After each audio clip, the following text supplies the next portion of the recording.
match de Coupe d'Europe de l'UEFA qui opposait mercredi soir, en match aller des 16e de finale, l'équipe écossaise de Sainte-Myrène à la S Saint-Étienne. Le résultat, vous le connaissez, 0-0.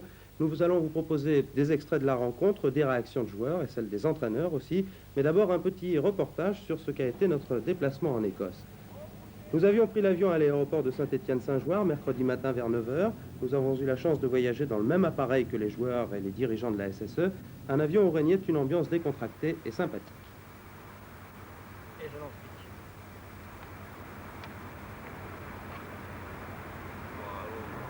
T'as 18 ans. C'est grand maintenant. 1m66. Après 2h30 de vol, arrivée à Glasgow sous la pluie, elle n'allait pas nous quitter pendant les 2 jours qu'a duré notre séjour. C'est un temps habituel, paraît-il, en Écosse en cette saison. Les Verts étaient attendus par les dirigeants de Sainte-Myrène et aussi par les reporters de la BBC. La fin d'après-midi allait être consacrée à la reconnaissance du terrain de Sainte-Myrène, situé à Paisley, dans la banlieue de Glasgow, à une dizaine de kilomètres du centre. Un stade qui peut contenir 23 000 personnes, 1 heure d'entraînement sous la pluie et un spectateur attentif, Michel Platini, forfait pour cause de blessure. Sur les petits problèmes d'un footballeur, du moment qu'il n'y a pas tellement de gravité, je respire. Vous voilà placé dans la peau d'un observateur. Comment est-ce que vous analysez ce match contre Sainte-Myrène ? Je pense que ce ne sera pas surtout à nous à faire le jeu. On a, je pense, un milieu qui va uniquement défendre. On a une très bonne défense, un bon gardien, et Sainte-Myrène devra faire le jeu. Et comme on a des flèches devant, je pense qu'on pourra en contre-attaque leur poser certains problèmes. Mais surtout, ça sera surtout de ne pas se faire acculer sur les buts, où ils ont un bon jeu de tête et où on risque de prendre un but à tout moment dans un cafouillage. Roger Rocher, comme Platini, était convaincu que le rendez-vous de Sainte-Myrène Park ne serait pas du billard. En attendant le match, nous réalisions pour vous une petite carte postale de Glasgow, avec ses maisons noires, des vieux quartiers, contrastant avec les bâtiments modernes, ses monuments typiques aussi, en particulier le Muséum, dont la pelouse est bien protégée, et la statue de Saint Munzo, fondateur de la ville au XIe siècle. Une ville qui, après avoir connu la prospérité et la richesse, traverse depuis quelques années une période de récession. Elle est passée de 100 000 habitants à 80 000. L'industrie est moins prospère, les salaires plus faibles et l'inflation importante. Une récession symbolisée par le port presque désert aujourd'hui, où nous retrouvions Edward, un chauffeur de taxi passionné de football.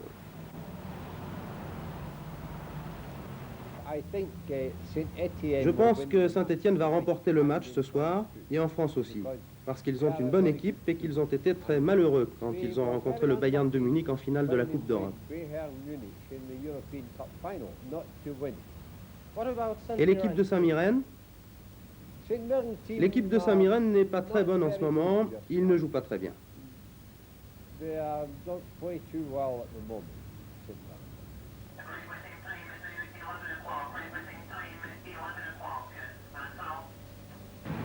Chez les bookmakers, les paris allaient bon train. On peut en effet jouer sur les matchs de football en Grande-Bretagne et les Écossais ne s'en privent pas.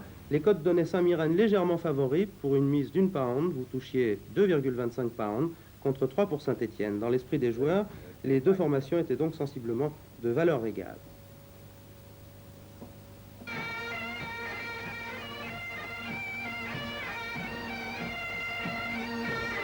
« 19 h, changement de décor, le Sainte-Myrène Park animé par des joueurs de cornemuse en tenue traditionnelle. Les joueurs s'échauffaient en rythme à l'image de Jean Castaneda, dont nous allions avoir l'occasion de reparler toute la soirée. Voilà donc le décor situé. Reste bien sûr le match. Le nombre des spectateurs était peu nombreux, ils étaient environ 15 000, alors que je vous l'ai dit, le stade peut contenir 23 000 personnes. Il y avait même des billets à 10 francs, ce qui n'a pas attiré la grande foule. L'ambiance était celle d'une kermesse. Alors je vous propose de regarder des images de cette rencontre. Match difficile à suivre pour nous, dans la mesure où les joueurs écossais portaient des maillots difficilement déchiffrables. Le coup d'envoi était donné et tout de suite on se rendait compte que l'équipe de Saint-Myrène allait pousser, comme on dit en termes de football, des coups francs et déjà des débordements sur les ailes, un jeu typiquement britannique. On joue sur l'aile, on centre en hauteur et il y a là des garçons qui essaient de reprendre de la tête. Saint-Étienne était à la peine.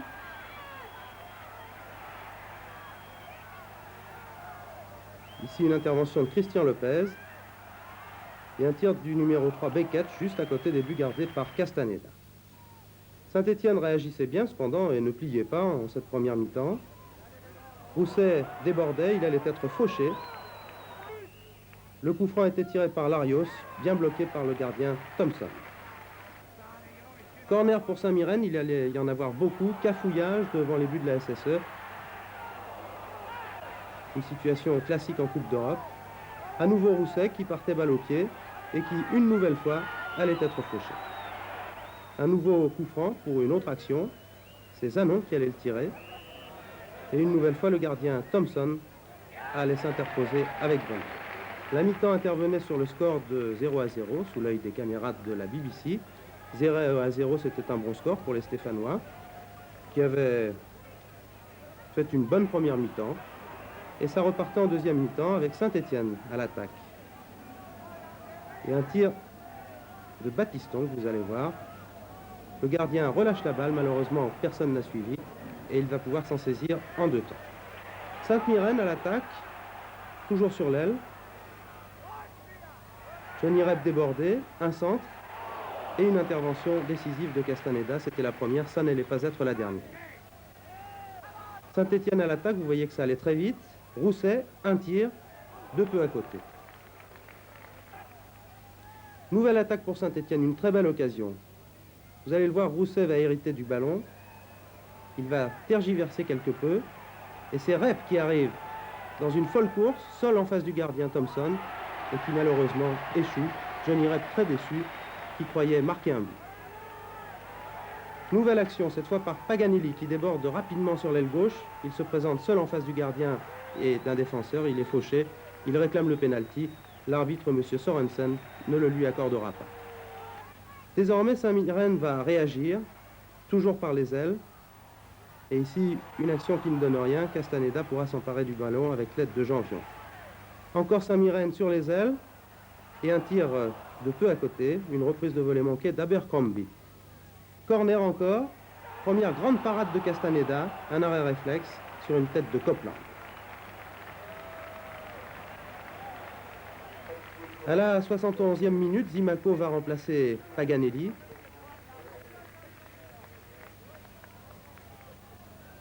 Et les corners vont se multiplier pour Saint-Mirren, avec ici une tête de McCormack et un nouveau plongeon de Castaneda, très brillant, en Écosse. Re-corner. Un cafouillage, vous allez le voir. McDougall va se présenter seul devant Castaneda. Il va tirer à côté et finalement, Janvion parvient à sauver.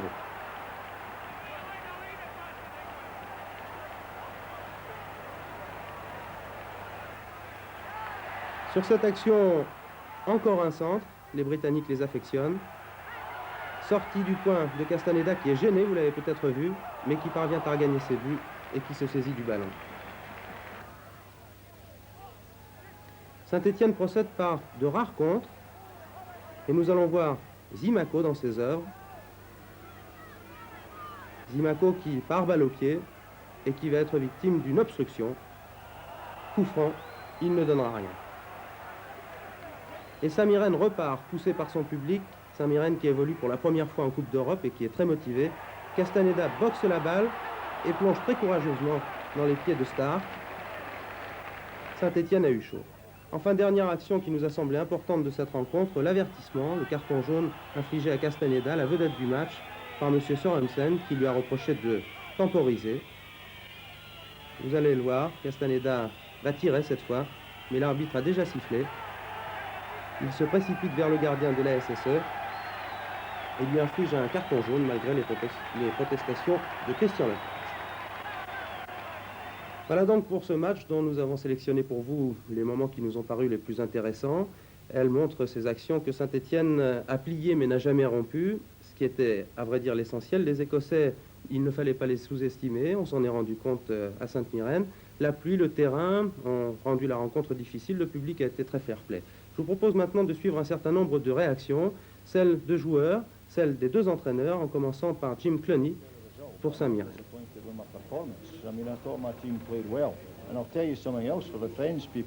Mon équipe a bien joué et dites aux Français qu'elle peut encore mieux jouer. On a vu une bonne équipe de Saint-Mirren.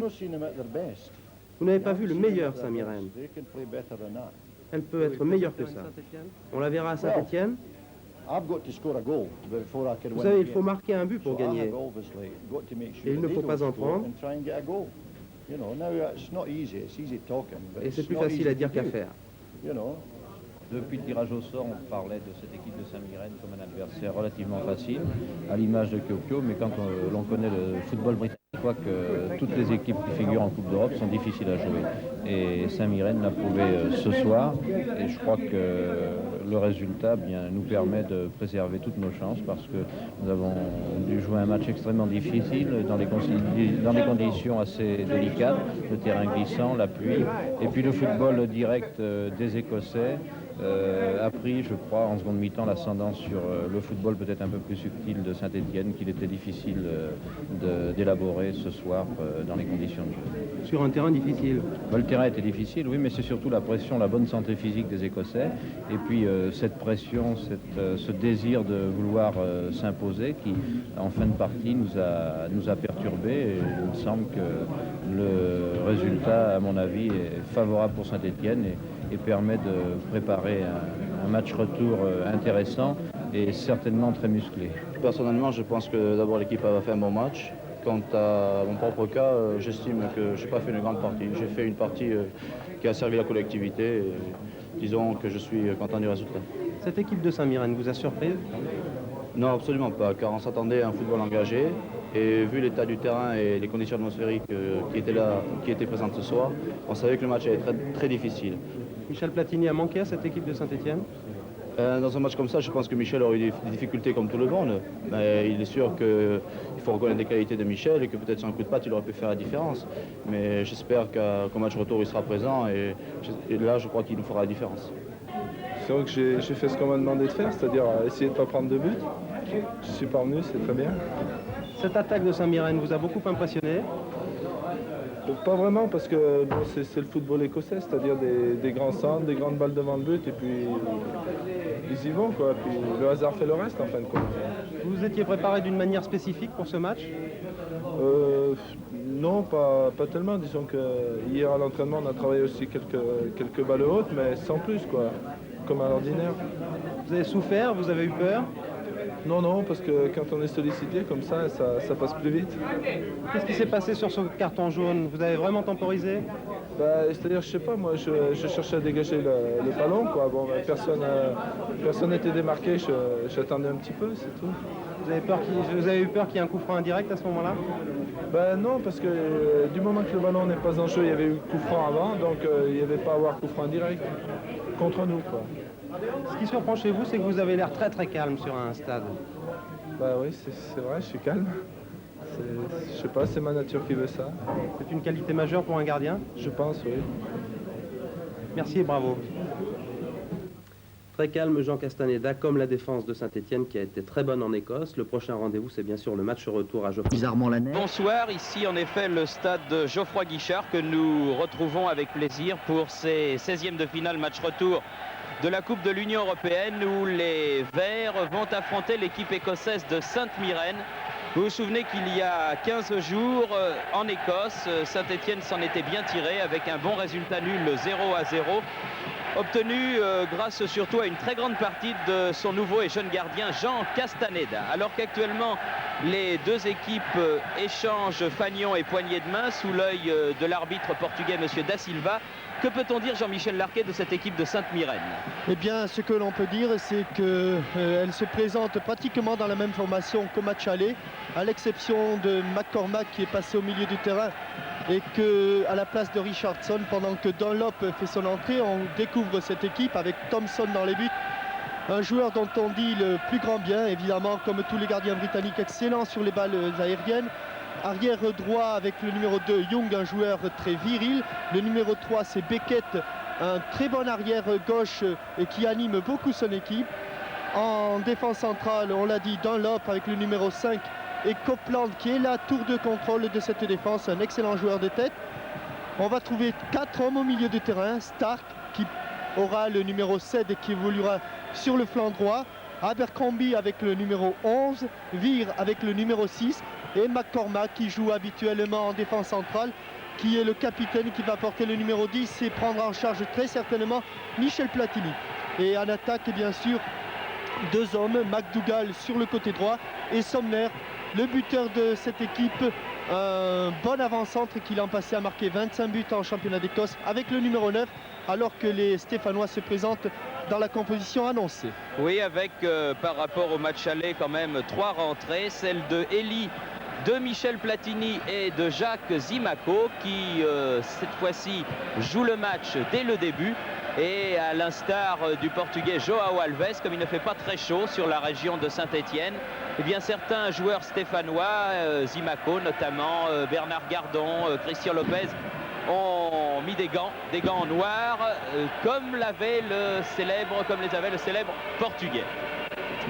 Un match que Saint-Étienne se doit absolument de gagner pour rejoindre en 8e de finale de la Coupe de l'UEFA le Football Club de Sochaux-Montbéliard que nous voudrions saluer au début de ce reportage, car c'est un réel exploit qu'ont réussi les doubistes en allant gagner à Boavista et en arrachant par 1-0 leur qualification au tour suivant. Monsieur Da Silva a sifflé, le coup d'envoi est donné, 90 minutes donc pour se qualifier pour l'équipe de Saint-Étienne sur sa pelouse de Geoffroy Guichard. Les Stéphanois ont bien préparé ce match avec un déplacement difficile à Lens dernièrement en championnat. Et comme ils ont l'habitude de le faire pour toutes les grandes rencontres de Coupe d'Europe, ils sont allés se concentrer, se mettre au vert dans un hôtel proche de Saint-Étienne. Et je crois qu'ils vont aborder cette rencontre dans de bonnes dispositions d'esprit.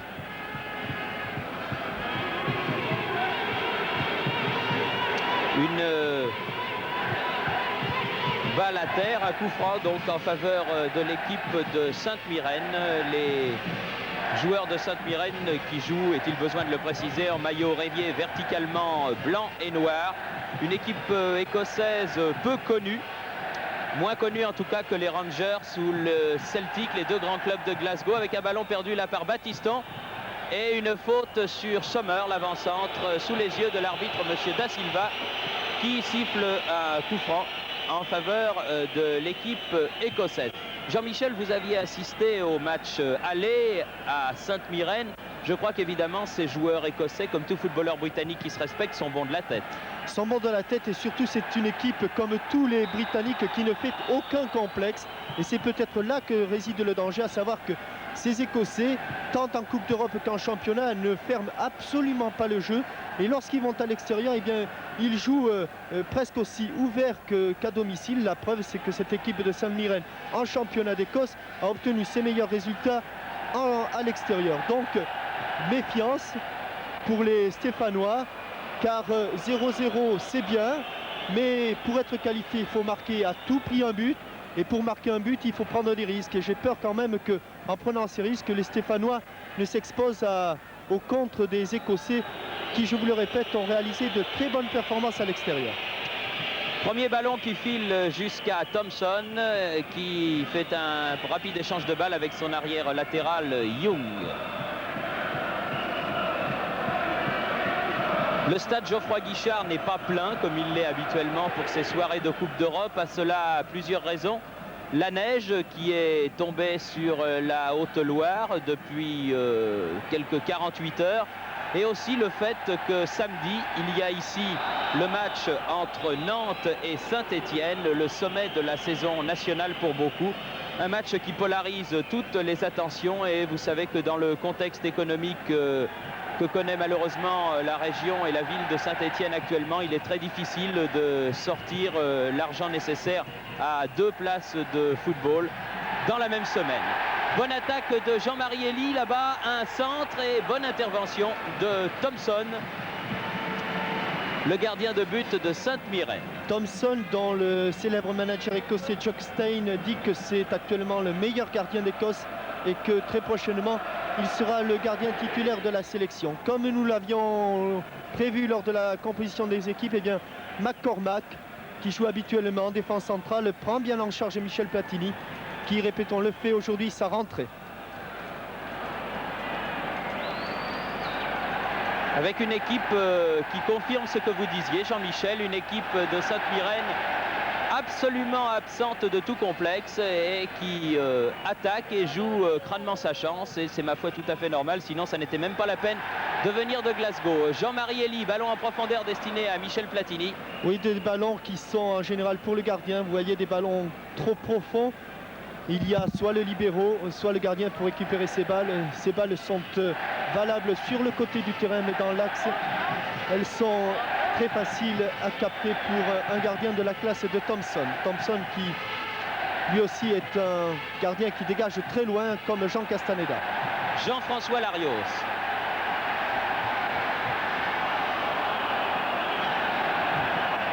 Oui, ballon en profondeur pour Michel Platini dans la surface de réparation, qui va peut-être pouvoir adresser un centre, petit centre. Ah, personne n'est là à la reprise. C'était bien joué cette action entre Larios et Platini. Oui, et ballon contré par Beckett. C'était bien joué. Michel Platini, après son dribble sur le gardien, a été trop déporté sur le côté droit, n'a pas pu redresser la course du ballon. Et sur le centre, il a cherché Johnny Rep au second poteau. Mais Young s'est interposé. Première occasion et première action dangereuse pour les Stéphanois.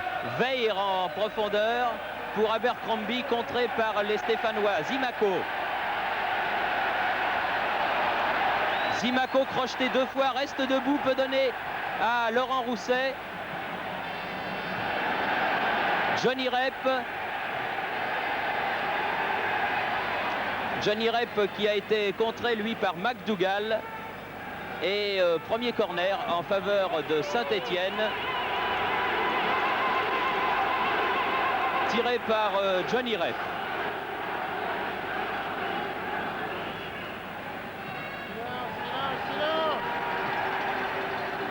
Elie, oui, mais à côté de la cage défendue par Thompson, alors que l'on joue la 6e minute de ce match entre Sainte-Myrène et Saint-Étienne et que rien n'a encore évidemment été marqué. 0-0. Et que les Écossais évoluent avec leurs 4 hommes de milieu de terrain, Stark, Virme, Abercrombie et McCormack, laissant en pointe McDougall et Sommer.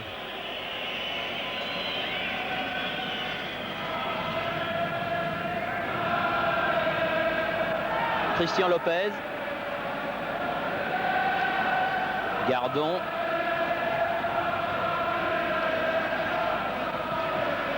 Elie, Lopez, Larios.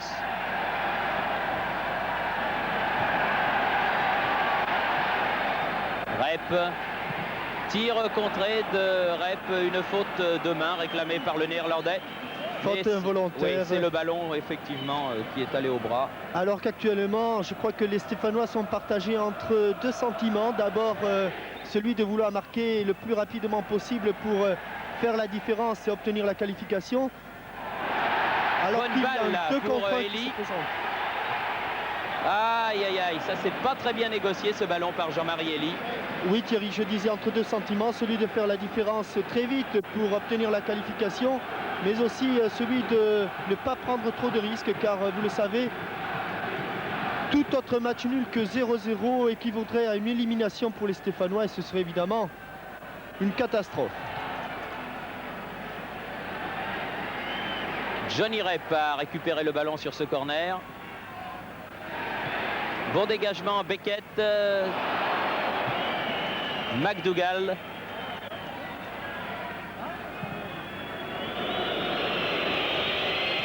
Gardon, Elie. Young.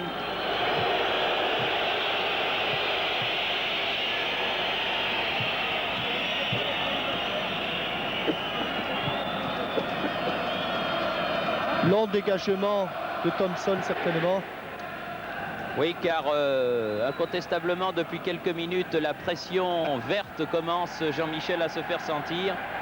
Et le ballon est évidemment davantage dans la moitié de terrain des Écossais que dans celle des Stéphanois, ce qui est ma foi tout à fait normal. Oui, il n'y a pas de round d'observation en Coupe d'Europe et les Stéphanois ont pris leur match en compte et je crois que c'est maintenant qu'il faut qu'ils maintiennent cette pression et qu'ils l'accentuent même si possible.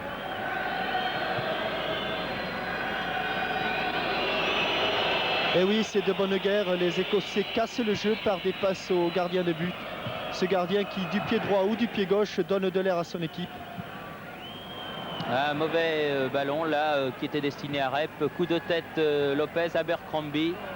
Gardon, Larios, faute de Abercrombie. Et coup franc rapidement joué. Elie pour Rousset. Et Beckett passe une fois de plus en retrait à Thompson. Plus sollicité par des passes en retrait de la part de ses coéquipiers que par des tirs des attaquants stéphanois.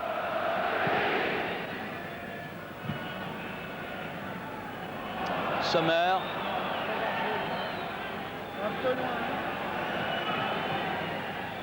Bon ballon pour McDougall. Attention à la tête de Sommer, mais Gardon était là. Et très bonne intervention de Jean Castaneda.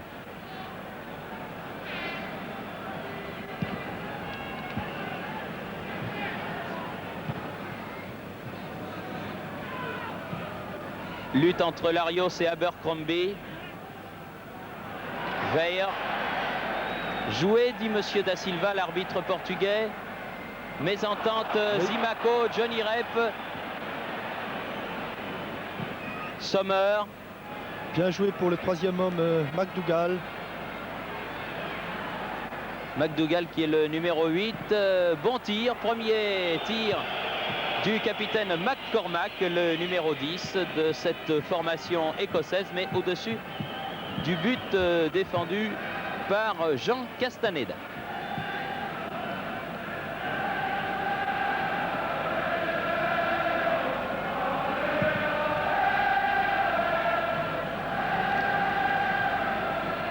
C'était pour Sommer, intervention Lopez, bien bon relais avec Platini, Elie.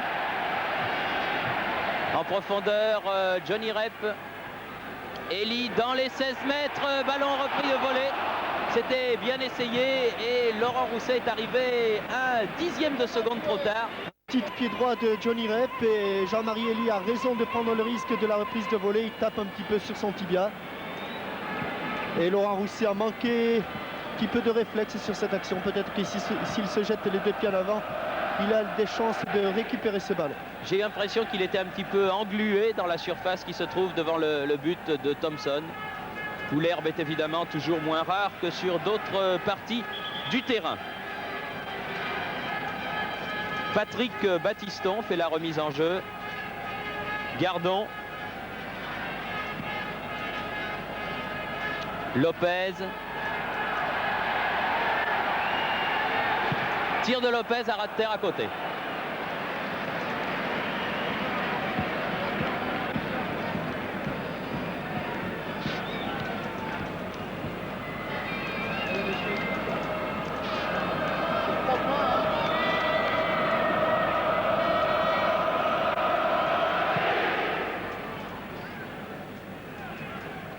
Excellent joueur de tête que ce Sommer.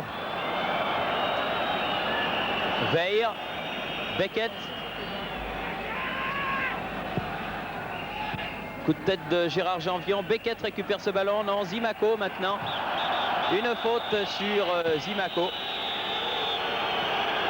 Et j'ai l'impression qu'on va sortir un carton. Et carton jaune pour Abercrombie, coupable d'avoir écarté le ballon après coup de sifflet de l'arbitre. Les Verts sont partis, mais j'ai l'impression que le sifflet de monsieur l'arbitre n'est pas très puissant parce que là encore les Verts s'en allaient, et notamment Jean-François Larios, alors que l'arbitre n'avait pas sifflé ce coup franc. Il fait revenir le ballon à l'endroit où la faute a été commise, et voilà, c'est joué entre Battiston et Christian Lopez. Gardon maintenant.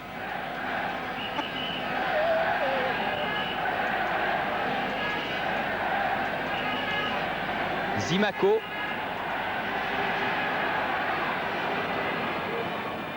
Zimaco, crocheté, faute de Abercrombie. Le petit numéro 11, coup franc joué par Lopez. Johnny Rep. Tir de Larios et but. But très bien joué de Jean-François Larios. Et aussi très bien joué de Jean-Marie Elie qui s'est bien déplacé. Oui. On va le revoir sur cette action de Johnny Rep qui va perdre le ballon. Et c'est Young qui remet, Jean-Marie Elie s'efface et Jean-François Larios du pied droit, du coup de pied, expédie le ballon dans le coin droit de Thompson. 1-0. À la 14e minute, les Verts ouvrent la marque sur une action très classique, très pure, bien conçue. Et 1-0 en faveur de l'association sportive de Saint-Étienne grâce à ce premier but de Jean-François Larios. C'est un véritable boulet de canon qui n'a laissé aucune chance au ras du poteau à Thompson. C'était bien joué. Voilà qui va sûrement décontracter un petit peu les Verts qui, c'est tout à fait normal, abordaient ce match un petit peu tendu. Car comme le disait fort justement Jean-Michel il y a quelques instants, le moindre match nul est un mauvais match nul pour Saint-Étienne qui se retrouve du reste dans une situation à peu près analogue maintenant. À 0-0 ou à 1-0 en sa faveur, il ne faut pas encaisser de but. Et les Stéphanois ont déjà connu cette situation lorsqu'ils avaient rencontré l'équipe polonaise de Chorzo. Et à 1-0, Laurent Rousset a raison de continuer, d'essayer de faire la différence. Faute. Car à 1-0, eh bien... Une vilaine faute là de McDougall. Frank McDougall, le numéro 8. Et un coup franc à une trentaine de mètres du but défendu par Thompson. Oui, je disais qu'à 1-0, il faut que les Stéphanois continuent. Et ce serait bien qu'avant la mi-temps, ils réussissent à marquer une seconde fois.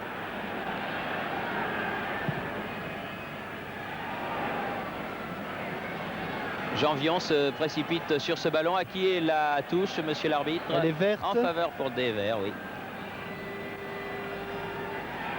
Platini, bien joué, très bien fait. Et ils étaient deux sur lui, dont McCormack, et finalement une sortie de but.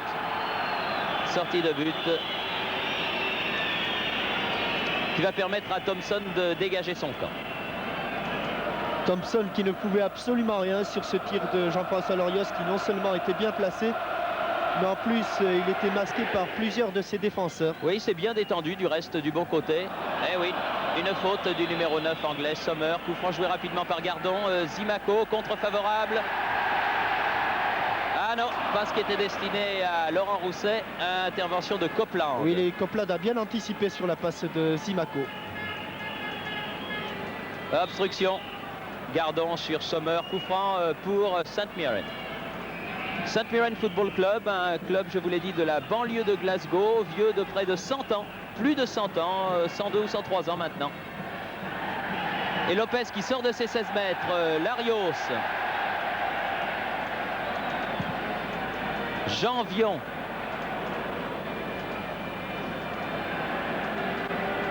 Oui, bien Larios, bonnes accélérations. Jean-François, il est en forme en ce moment, malgré le bandage qu'il a sur le haut du genou droit.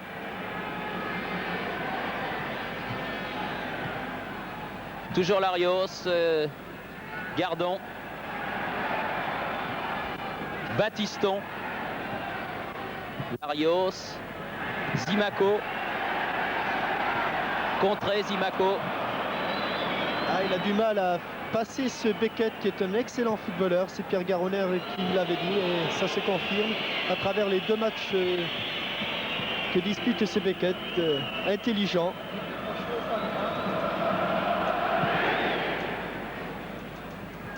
Abercrombie de la tête.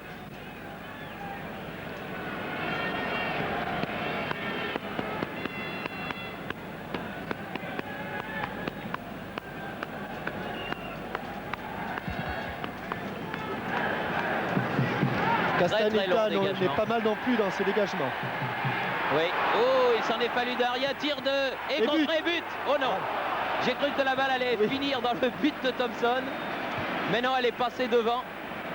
Un défenseur écossais qui m'a semblé être le numéro 4, Stark, avait touché ce ballon. Stark ou Copeland. Corner donc en faveur de Saint-Étienne. Platini, tir de Laurent Rousset. Allez, Stéphanois tentent leur chance, oui, c'est bien. Et autant les Écossais semblent assez à l'aise sur les côtés, autant dans l'axe central, eh bien, cette défense avec Copeland et Dunlop, défense expérimentale d'ailleurs. Eh bien, cette défense me semble un petit peu lourde, un petit peu empruntée. Les joueurs ont du mal à se retourner et ça fait déjà 3 fois que les Stéphanois sont en position de tir dans l'axe du terrain, ce qui est quand même inquiétant pour la suite et pour les Écossais en tout cas, et rassurant pour les Stéphanois. Bonne intervention là de Gérard Janvion devant Billy Stark, le numéro 7 de Sainte-Myrène, remise en jeu en faveur de Saint-Étienne. Janvion. Oui, pour Rep, une bonne remise en jeu de la touche. Rep qui attend. Elie, Platini, Larios.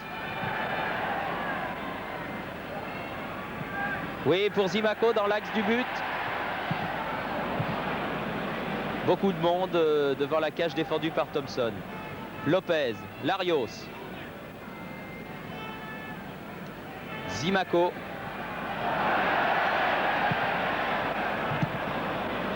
Abercrombie.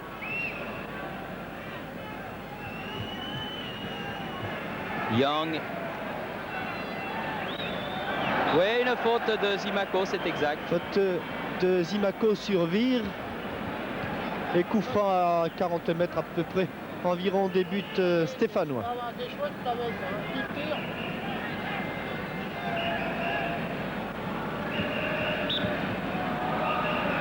Laisse pour Beckett, semble-t-il, oui. Pied gauche. McCormack. Contré par Johnny Rep, Gardon. Rep. Pas pu bien démarrer sa course comme il le souhaitait. Copeland.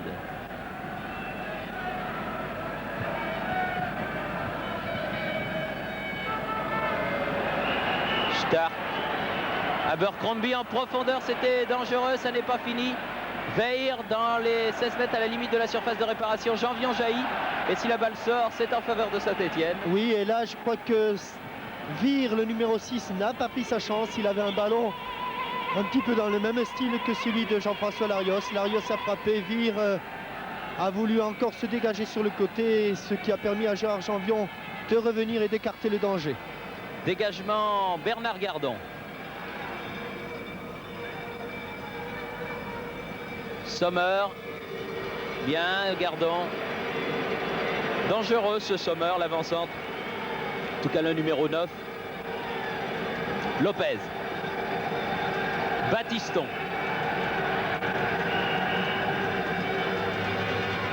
Rousset. Larios. Rep. On sent, Jean-Michel, que les Stéphanois contrôlent ce match, mais on sent aussi qu'il ne faut pas qu'ils relâchent leur attention un tout petit instant, car cette équipe d'Écossais est plus dangereuse qu'il n'y paraît. Oui, alors que Patrick Battiston va centrer derrière. Oui, Thierry, c'est vrai, parce que en Coupe d'Europe, la moindre faute d'inattention peut changer la physionomie d'un match. Et avec des garçons comme Sommer devant notamment, eh bien, les Stéphanois ne sont pas encore à l'abri, je le répète. Il leur faut un second but le plus rapidement possible. Et je crois que ce second but changerait, lui, complètement la physionomie de la rencontre et que la qualification sera à ce moment-là grande ouverte. Pour le moment, on reste quand même dans l'expectative. Il y a, c'est vrai, un but pour les Stéphanois, mais il faut le préserver à tout prix. 23e minute de jeu et toujours 1-0 pour Saint-Étienne. Ce but de Larios marqué à la 14e minute. Stark.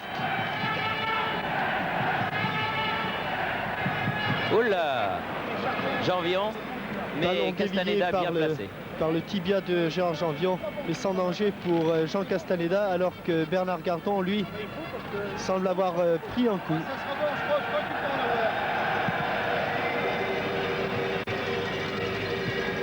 Beckett. Rousset, Battiston, le premier sur ce ballon. Zimaco. Battiston, Larios. Renverse le jeu de l'autre côté pour Rep. Eh oui, mais Rep, il n'a plus que sauver la touche là. Oui, personne n'est venu en soutien de Johnny. Il n'avait que ça à faire. a empêché la touche. Non, Et que Monsieur Da Silva fait signe de continuer sur ce tacle de Bernard Gardon, je dirais à la limite sur Stark.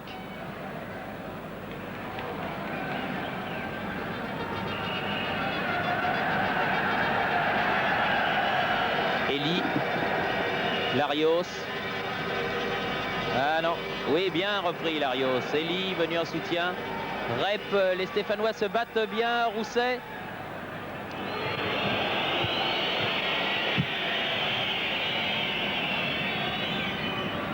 Il ne faut pas que les Stéphanois s'endorment. Depuis le but, ils n'ont plus d'occasion. Alors que Christian Lopez est obligé de faire une faute sur Sommer ici. Il faut maintenir la pression. Et c'est à Christian Lopez de le dire à ses troupes et à ses coéquipiers. Alors que le grand Copeland et que le grand Young sont montés sur cette action. Dégagement Jean-Marie Elie. Beckett.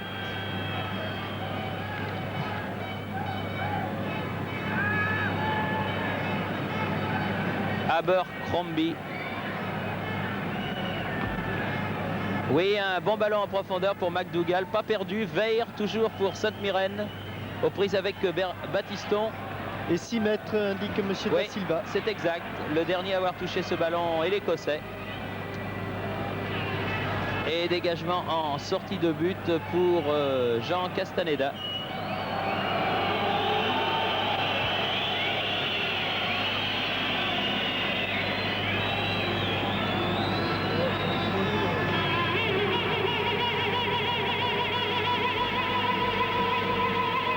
Alors que la première mi-temps est commencée depuis 25 minutes maintenant.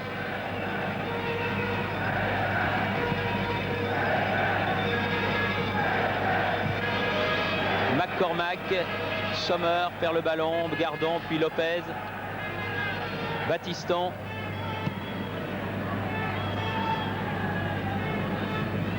Bien sauvé par Copeland. Abercrombie contré par Michel Platini. Battiston. Abercrombie.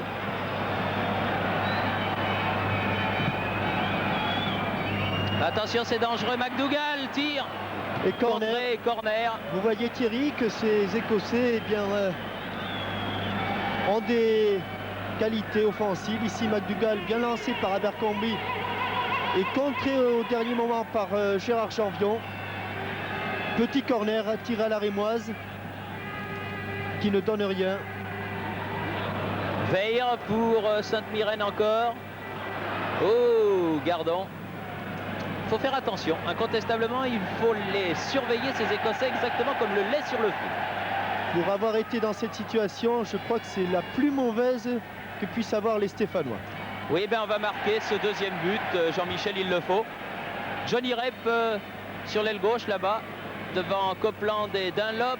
Tête, Copet, Beckett, Platini dans les 16 mètres, contré. Et un ballon qui s'enlève un petit peu trop. Oui, sur ce tir de Johnny Rep, et je crois que l'erreur, elle vient de la défense écossaise et du coup de tête de Beckett. On ne remet jamais un ballon dans l'axe, ce qui a failli profiter à Michel Platini puis à Johnny Rep. On écarte le danger toujours sur les côtés. Beckett a donné son coup de tête dans l'axe du but et son gardien a été en danger. Stark, Abercrombie, Young, Dunlop. Ah oui, une faute sur Stark de Elie. Et remarquez la manière de jouer des Écossais qui s'appuient toujours très loin devant, très profondément, et qui remettent leur balle en retrait par des petites passes ou par des contrôles orientés de la tête ou de la poitrine. C'est un style de jeu typiquement britannique et typiquement écossais. Coup de tête de Battiston. Zimaco perd le ballon. Copeland sur Elie. Zimaco a une faute dans le rond central.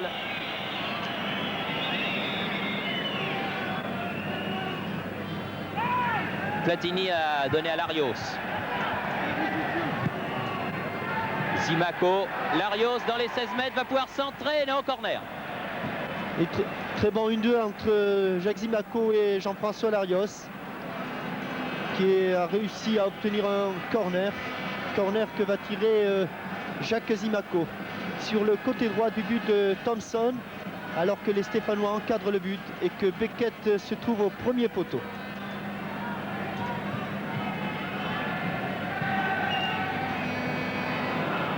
Ballon pour les joueurs de Sainte-Myrène pour l'instant.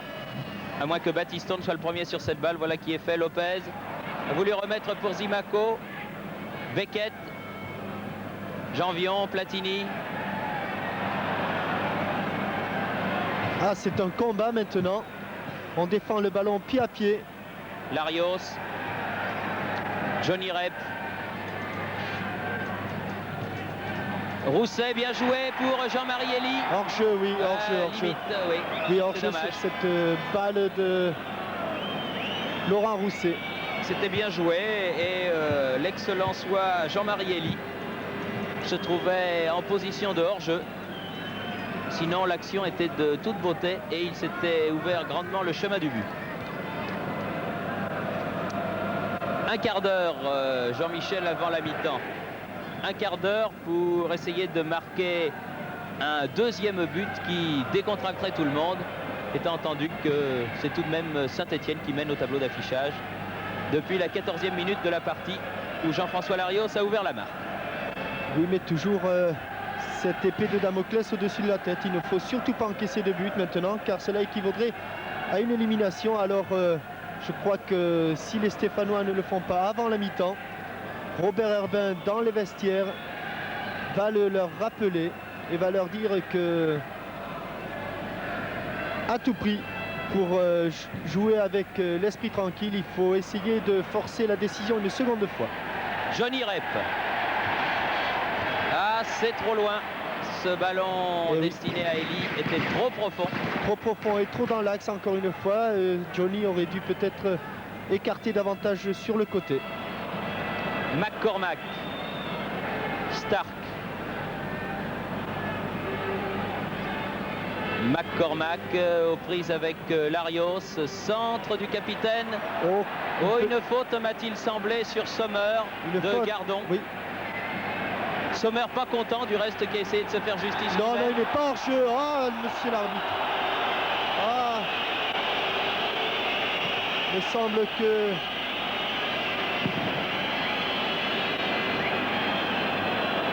sur cette action, j'ai l'impression que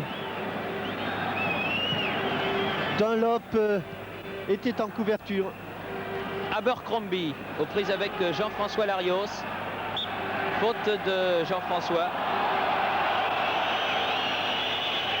Et coup franc en faveur de Sainte-Myrène. Voilà des ballons qu'apprécient particulièrement les Britanniques. Des balles sur le côté comme cela. Pour d'ailleurs, on voit Gérard Janvion s'agiter dans la surface. Beaucoup. Au second poteau. Au-dessus. Bien jugé de la part de Castaneda. Ce Jean Castaneda qui s'affirme de plus en plus. Ivan Kurkovic ne s'était pas trompé en disant que c'était un gardien de très très grande envergure. Et je crois qu'il faut chercher nulle part ailleurs le futur gardien de but de l'équipe de France, dans laquelle Dominique Dropsy se comporte remarquablement actuellement, il convient de le préciser. Ça n'est pas du tout porté préjudice aux Strasbourgeois que de dire cela, mais pour l'avenir, j'ai bien l'impression que dans les buts de l'équipe de France, cet avenir s'appelle Castaneda. Ballon pour Johnny Rep là-bas, aux prises avec Young. Faute de l'arrière écossais. Oui, on le disait, très dur ce Young, très viril. Il a d'ailleurs quelques problèmes avec Johnny Rep et j'ai l'impression qu'il y a eu un petit changement, que Dunlop est passé arrière droit et que Young se trouve dans l'axe central. Johnny Rep directement dans les bras du grand gardien Thompson, Billy Thompson, garçon de 1,89 m, qui évidemment est à son aise sur les ballons hauts. Janvion, Platini de la tête, bien joué, Elie. Elie qui écarte bien le jeu sur le côté gauche. Il faut essayer de déséquilibrer cette défense. Abercrombie. Ah, qui a glissé, c'est bien repris. Stark. Sommer. Beckett.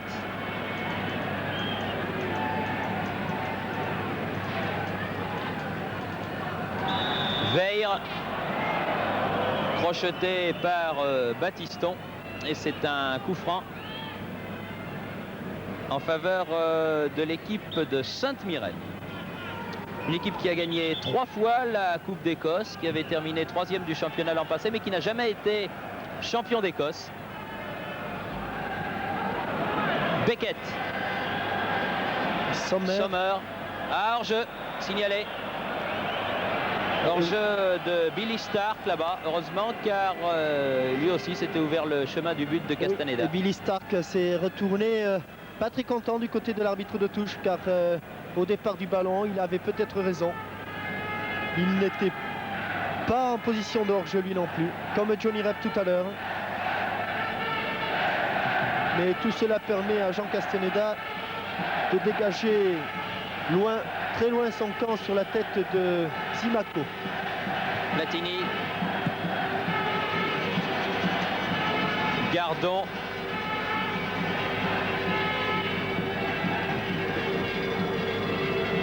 La touche est pour les Verts. Battiston fait la remise en jeu. Lopez.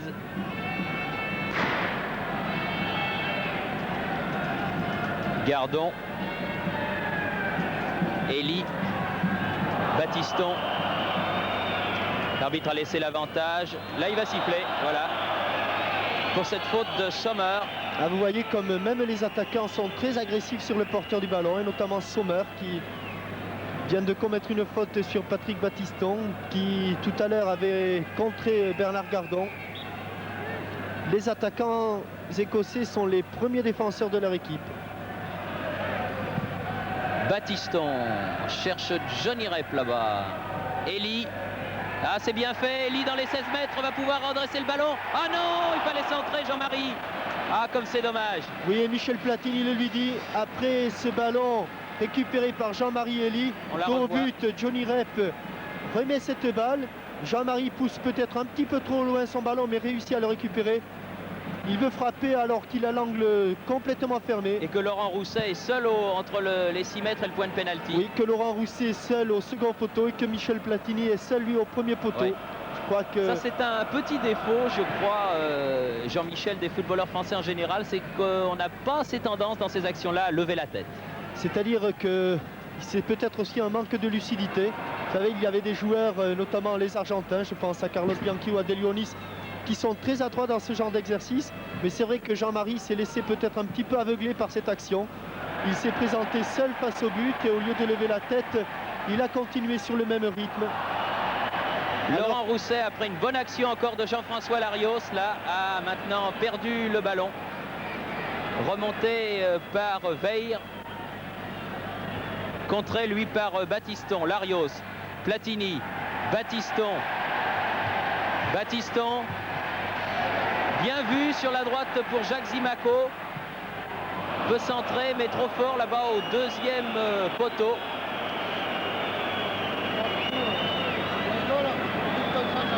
Ah oui, c'est une erreur de dosage de la part de Jacques Zimaco, car ce ballon, il pouvait très bien le négocier, notamment sur la tête de Johnny Rep. Larios, encore bien joué avec Platini là. Larios dans les 16 mètres. Et corner concédé par Thompson. À Jean-François Larios qui fait un grand match, qui par ses accélérations porte le danger rapidement au cœur de la défense écossaise. Le public d'ailleurs scande son nom. Un corner qui va être tiré là-bas par Johnny Rep.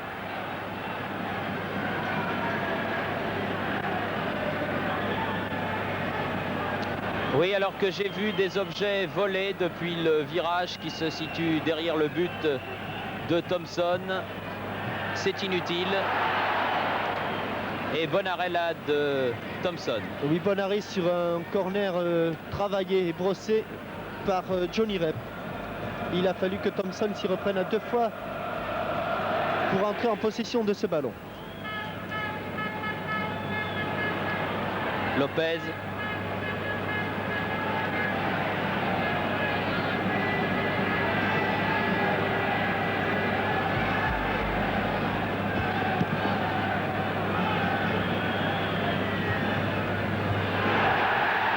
Oui, bonne sortie encore là de Thompson devant Laurent Rousset.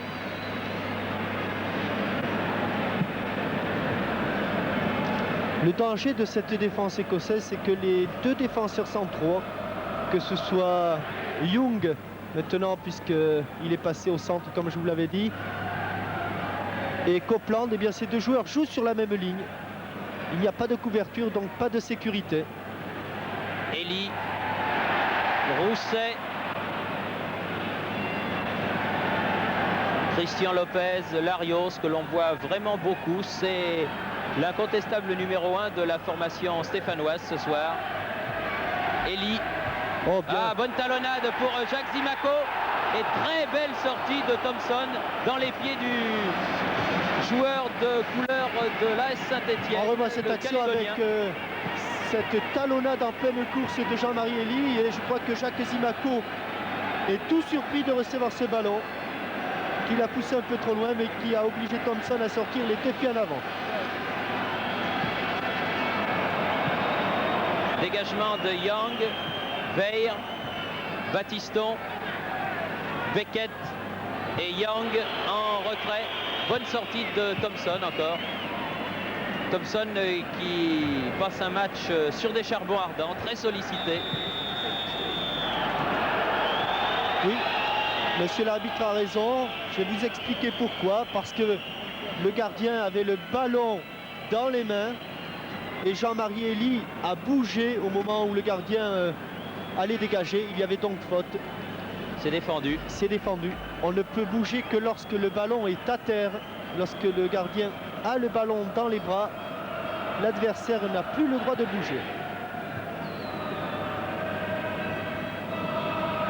McDougall pour Sommer. Elie travaille beaucoup, Elie, puisqu'il est au four et au moulin, devant, derrière.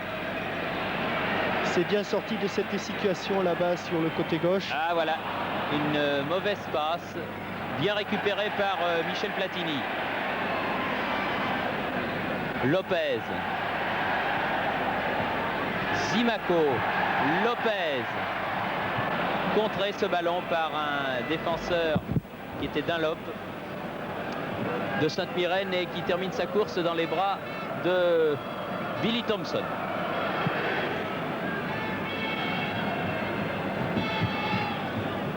Gardon. Veil. Beckett. C'est bien joué. Corner. Non, la balle n'est pas sortie. Elle était à effet, cette balle de Battiston, et l'effet l'a empêché de sortir des limites du champ de jeu. Zimaco. Contré. Battiston. Bon match lui aussi, le jeune arrière international Patrick Battiston. Zimaco.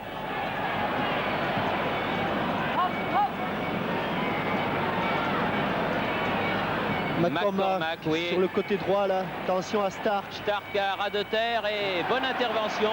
Très bonne intervention. Gâteau, comme l'a surnommé notre confrère de Radio France, Jacques Vendroux, c'est-à-dire le chat. Et c'est vrai qu'il ressemble à un grand chat, un jaguar peut-être, mais enfin, comme Jacques l'a appelé El Gato, il restera El Gato.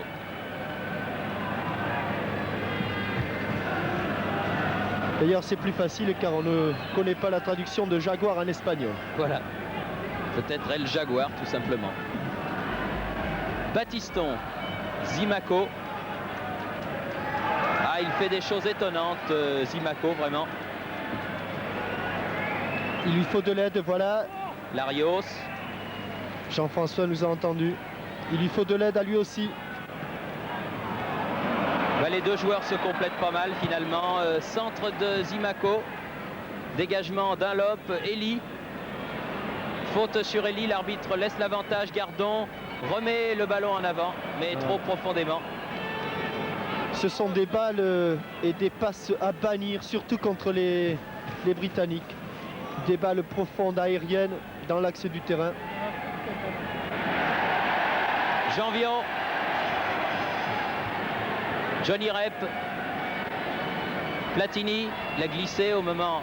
Platini tire du gauche, la barre. Oh, que c'était bien fait.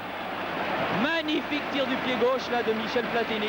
Oui, il va glisser, Michel, il a un contre favorable et le ballon lui rebondit devant. La balle frappe le dessus de la transversale. Oh, quel tir. Thompson était battu là.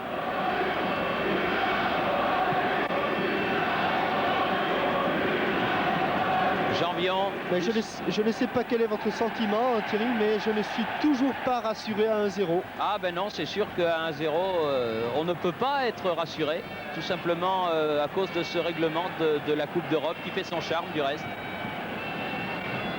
Et pendant la mi-temps, après avoir soigné les blessures, après s'être désaltéré, eh bien, Robert Herpin va prendre la parole.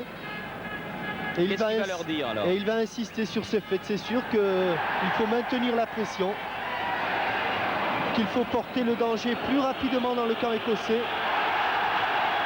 Petite mésentente là entre Beckett et son gardien de but Thompson.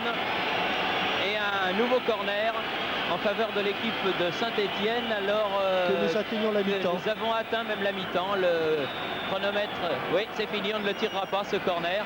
J'avais jeté un coup d'œil à mon chrono et il m'indiquait que les 45 minutes étaient écoulées. Monsieur l'arbitre, monsieur Da Silva en a fait autant. Donc mi-temps ici à Geoffroy Guichard. Sur le score de 1-0 en faveur de Saint-Étienne. Nous dirons que c'est nécessaire mais que ça n'est pas suffisant. Ce but de Larios que l'on voit rentrer avec son capitaine Christian Lopez, marqué à la 14e minute de la partie. Une bonne première mi-temps d'un match sérieux, sans génie mais un match sérieux avec, vous l'avez vu juste avant la mi-temps, une remarquable frappe sur la transversale de Michel Platini. 1-0 donc en faveur de Saint-Étienne. On se retrouve dans une dizaine de minutes. Pour l'instant, nous rendons l'antenne à nos studios de Paris. Ici Saint-Étienne, à vous Paris. On voit de la deuxième mi-temps de ce match de Coupe de l'Union européenne. Entre Saint-Étienne et Sainte-Myrène, les Verts menant par 1-0, comme vous l'a rappelé Pierre Badel sur cette incrustation. Alors que les premiers mouvements d'attaque sont pour Rep et Platini, avec un dégagement dans les tribunes du numéro 5 écossais, c'est-à-dire Dunlop. Il n'y a eu aucun changement dans les deux équipes à la mi-temps. Et 45 minutes encore à tenir avec Thompson qui a dû prendre froid malgré tous les ballons qu'il a eu à capter dans le but écossais, puisqu'il a revêtu un superbe collant, car il ne fait pas chaud, est-il besoin de le préciser ce soir, sur la capitale du Forez. Elie, Rep, Janvion, Platini, Rep, oh là là, qui se fait enlever le ballon au moment où il allait frapper au but pour un nouveau corner. Deux fois Johnny Rep. La première fois, il s'est appuyé sur Laurent Rousset. Et la deuxième fois, il n'a pas réussi à armer son tir, mais corner là-bas du côté de droit avec Jacques Zimaco, alors que la neige recommence à tomber sur le stade Geoffroy Guichard. Zimaco face à Sommer.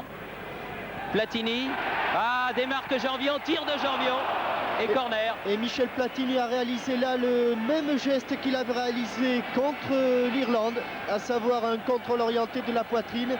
Là, il n'a pas tiré, il a préféré servir Gérard Janvion, et Gérard, du pied gauche, qui n'est pas son bon pied de frappe, a mis le ballon au-dessus. Gardon, Rep, Platini pour Elie. Et les Écossais qui souffrent terriblement en ce début de deuxième mi-temps. Et oui, Robert Herbin a dû sermonner les joueurs un petit peu, les sensibiliser sur l'importance de ce second but. Et du bout des doigts, Thompson récupère cette tête de Laurent Rousset. Vous savez, il s'en passe des choses dans une mi-temps au vestiaire. On se remonte le moral. On se rend compte, on devient un petit peu plus lucide. Lopez, Rousset, Dunlop, Copeland. Ballon pour Stark, tête de Elie. Coup de sifflet de monsieur Da Silva. Oui, Dunlop qui a délibérément maintenant et définitivement abandonné l'axe central de la défense pour prendre en charge Johnny Rep. C'est d'ailleurs lui qui vient de commettre cette faute qui permet aux Stéphanois de repartir. Gardon. Abercrombie. Veil. Zimaco en contre pour Saint-Étienne. Ah non, c'est perdu. Oui, sortie de Thompson. Il est certain que la température de cette soirée doit gêner considérablement Jacques Zimaco. Oui, ça n'est pas un temps pour un natif de Nouméa comme les Jacques Zimaco. Attention, bonne interception de Jean-Marie Elie. Rep. Larios.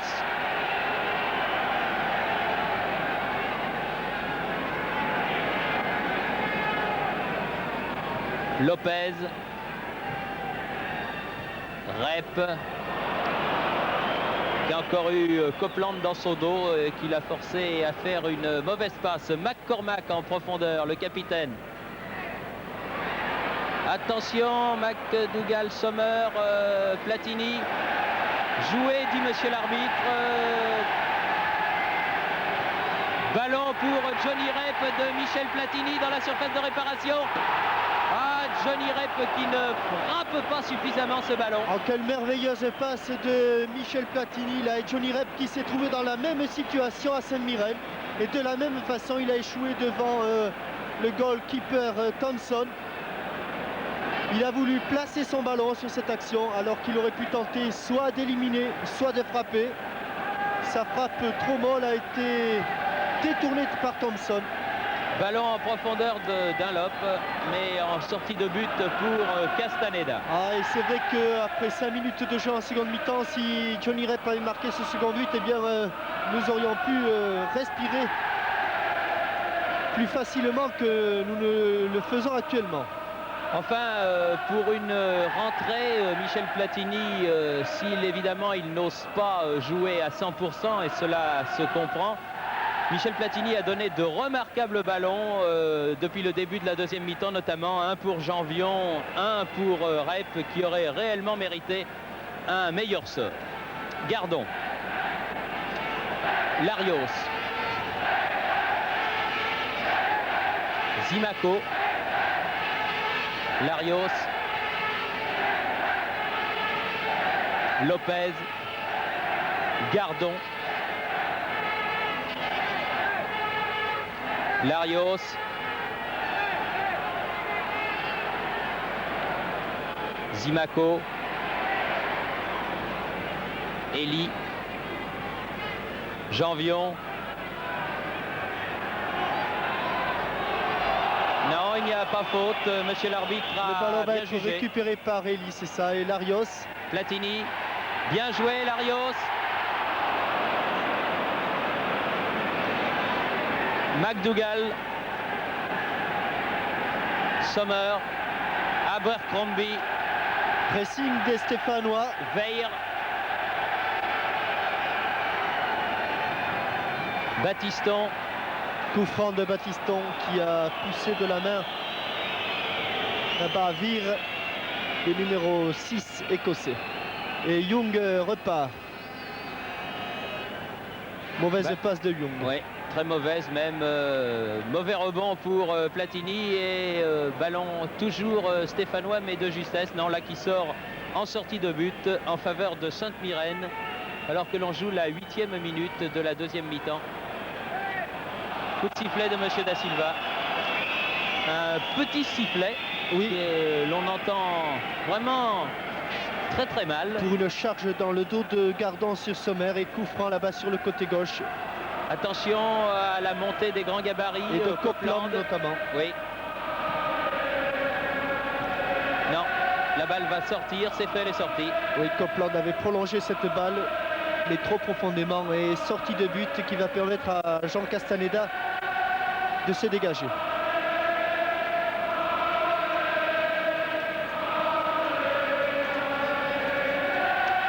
Et toujours ce score crispant, car pour l'instant, bien sûr, c'est Saint-Étienne qui est qualifié. Mais en cas d'égalisation de Sainte-Myrène, tout basculerait. Ballon que ne peut contrôler de la tête Laurent Rousset, qui est donc allé de Castaneda jusqu'à Thompson.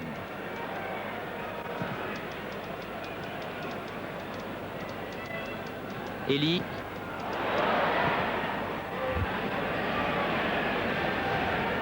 Ça repart du côté de Patrick Battiston. Gardon. Laurent Rousset. Larios. Battiston.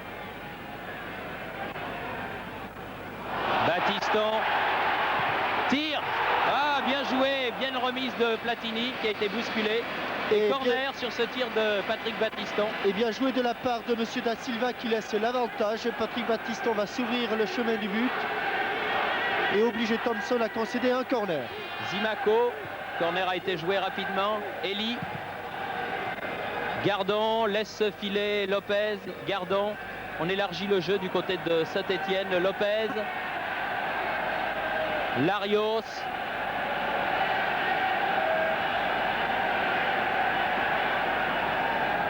Elie. Contré, Gardon. Toujours un Stéphanois en couverture. Zimaco. Zimaco. Zimaco.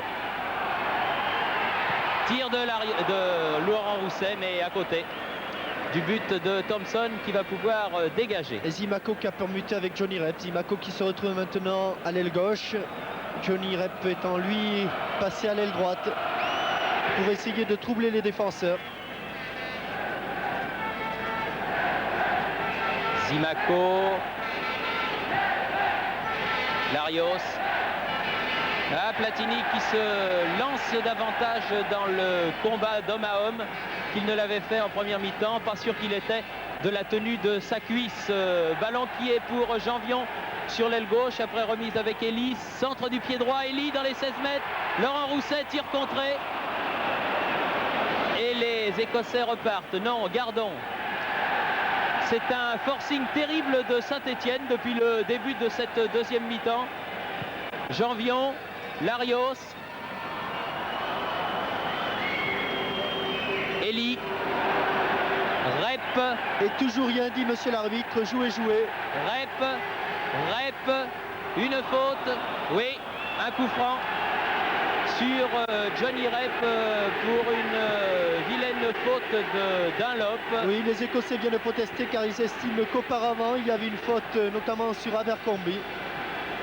Mais l'arbitre, M. Da Silva, a tout de même estimé que cette faute était involontaire. Coup franc indirect et au ballon, Michel Platini et Patrick Battiston. Bras levé pour l'arbitre. Coup franc indirect et le mur n'est pas à 9 mètres. Non, comme d'habitude du reste. Mais pas à 9 mètres du tout. Voilà. Sur la ligne des 16 mètres 50, des 18 yards indique M. Da Silva. Petite combinaison entre Platini et Battiston peut-être. Ou Larios, voilà. Et tir contré, but. Tir contré de Jean-François Larios. Et but sur ce coup franc pour Saint-Étienne. But amplement mérité, est-il besoin de le dire, à la 12e minute de la deuxième mi-temps. Et nous dirons quand même que c'est un but de Jean-François Larios. Oui. Certes, le mur a détourné ce ballon, mais les Écossais s'attendaient à une frappe de Michel Platini et Jean-François Larios sur le côté fermé.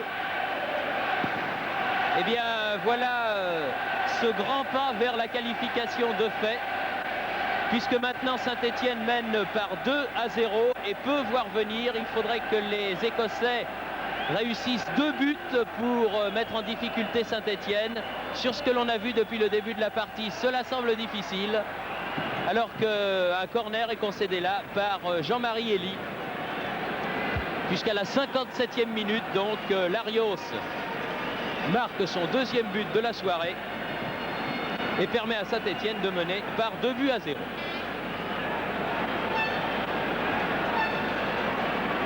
Corner tiré par Vingre pour McDougall. Ballon écarté par Elie directement sur Abercrombie. Dégagement de Christian Lopez sur Beckett.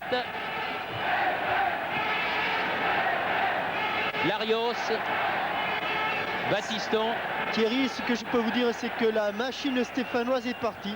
C'est sûr que ce second but a dû libérer les garçons et à travers leurs interventions dans les tacles, dans les prises de balles, eh bien, on les sent beaucoup plus décontractés tout d'un coup. Alors que nous avons eu une petite panne sur notre récepteur de contrôle, vite réglé par nos amis de la SFP. McCormack aux prises avec Platini, les 2 numéros 10 face à face, et la touche est pour les Écossais. Beckett. Vous disiez que Michel Platini se livrait davantage et tout simplement, Thierry, c'est peut-être au moment où il a frappé la 44e minute de son pied gauche. Il a retrouvé toutes les sensations, il a été totalement rassuré sur l'état de son élongation, qu'il a gêné pendant 15 jours et même courageusement Michel avait voulu jouer contre l'Irlande. Et je crois que maintenant il est totalement et complètement guéri. On le voit d'ailleurs là. Il participe beaucoup plus au jeu maintenant. Une faute, l'arbitre laisse l'avantage. Johnny Rep, Lopez, Copeland, Abercrombie. Ballon en profondeur qui était destiné à Stark, mais bonne intervention de Elie. Oui, Jean-Marie Elie qui avait bien contrôlé la course de Stark et anticipé sur cette passe de Copeland. Lopez, Gardon.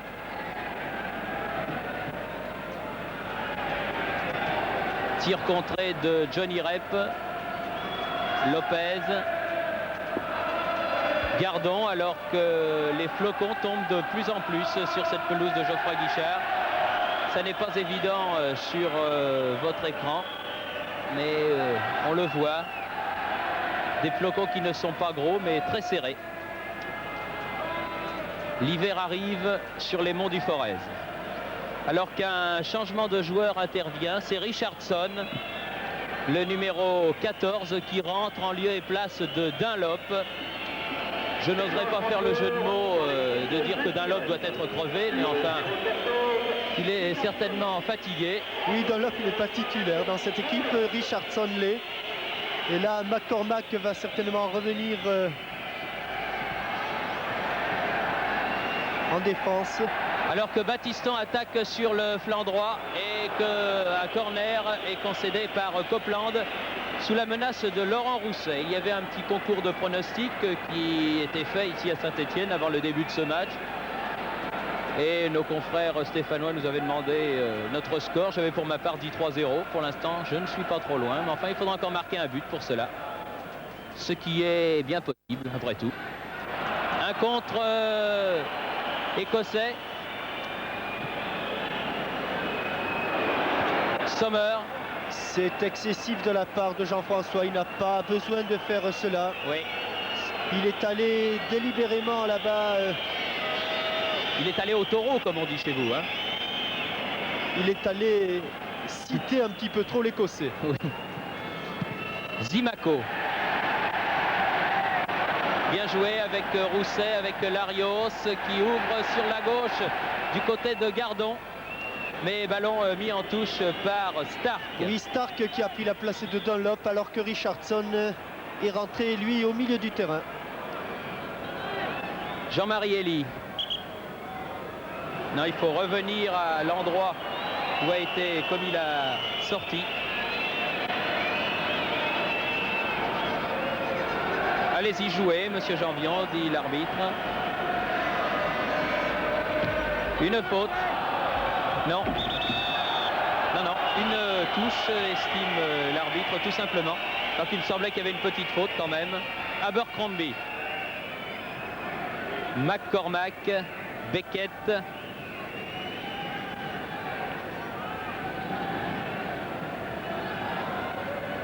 McCormack. Accroché par Janvion. Et là, l'arbitre siffle.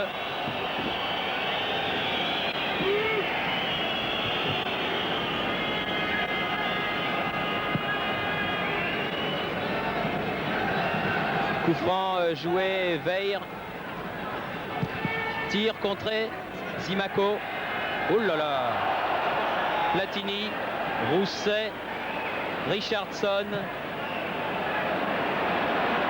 Oh ça, et ça devient Verdun là devant la ligne des 16 mètres de l'équipe de Saint-Étienne. Oui, et avertissement à Bernard Gardon. Pendant que Sommer est par terre, et je crois que l'arbitre n'a pas vu certaines choses, il vaut mieux. Sommer qui s'était jeté plusieurs fois pied en avant dans les pieds stéphanois, eh bien, est resté au sol. Ça s'est passé lorsqu'il a attaqué Jacques Zimaco tout à l'heure. Une attaque rugueuse, soit dit en passant.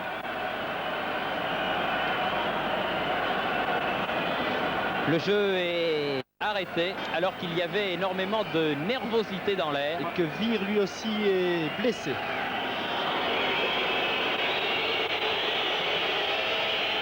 Coup franc donné par Richardson. Attention au jeu de tête anglais.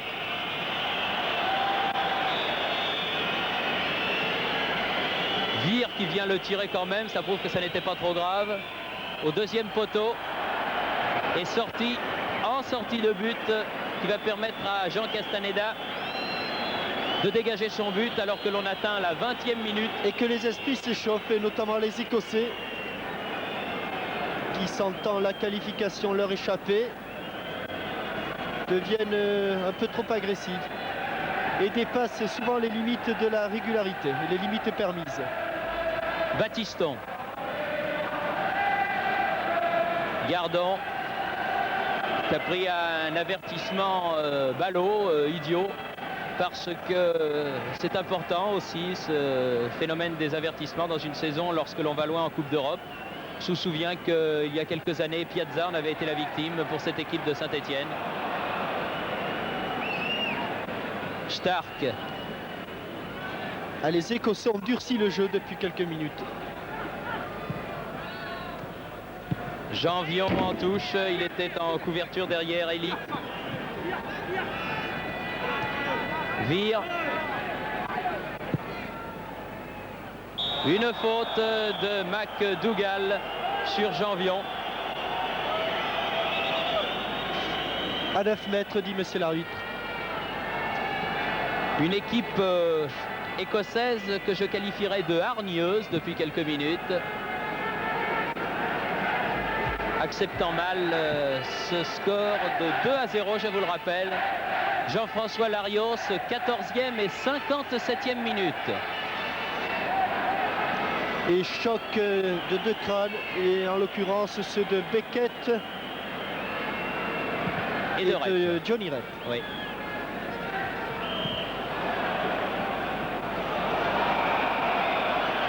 Richardson. Ballon écarté, Gardon.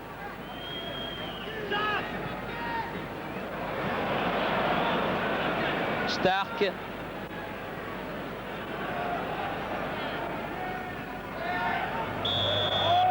Coup de sifflet de monsieur Da Silva. L'arbitre portugais de cette rencontre qui laisse beaucoup jouer. Quelquefois, évidemment, c'est bon. Quelquefois, ça l'est moins. McCormack. Tir de Abercrombie. Tir contré par Jean-François Larios. La balle a été prise au départ. C'est pour ça qu'elle s'est élevée si haut.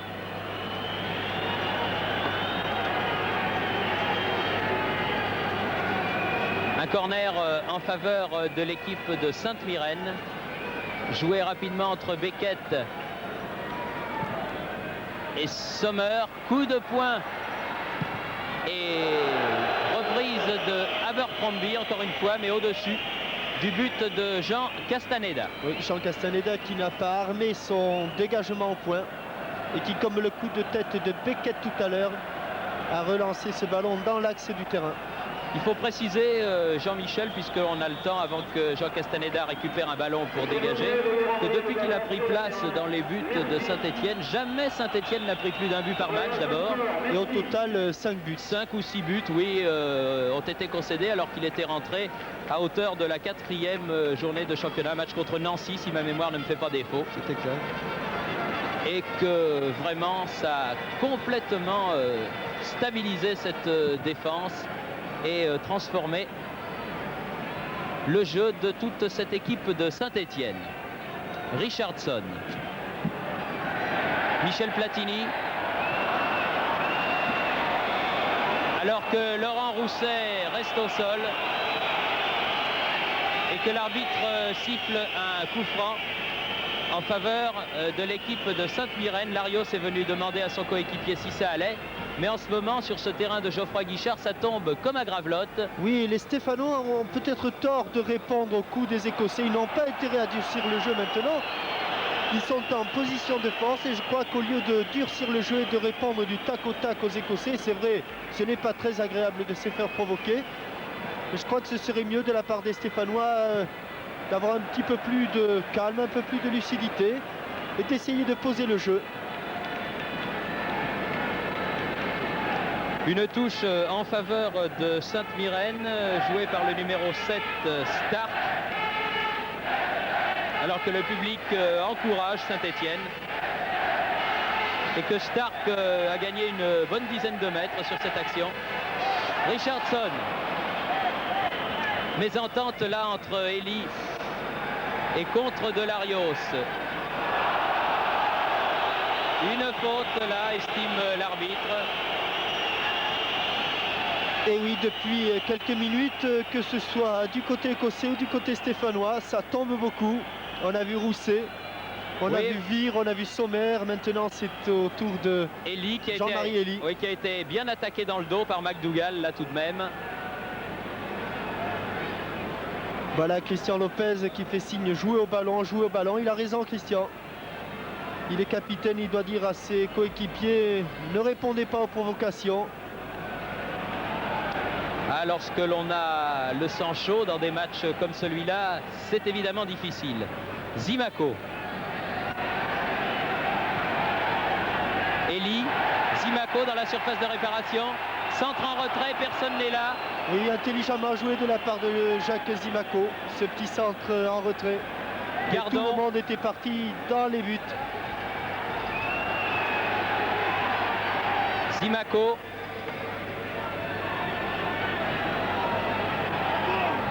Janvion, du mal à Zimaco qui laisse passer ce ballon en sortie. Voilà qui calme le jeu. Alors que toute la jeune classe de l'équipe de Saint-Étienne va s'échauffer derrière le but pour parer à toute éventualité. Herbin fait chauffer tout son petit monde. Janvion. Faute, non. L'arbitre fait signe de jouer. Richardson. Abercrombie. McDougall.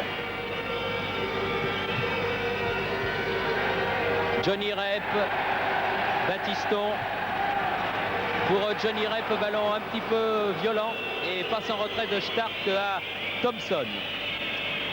28e minute qui commence maintenant.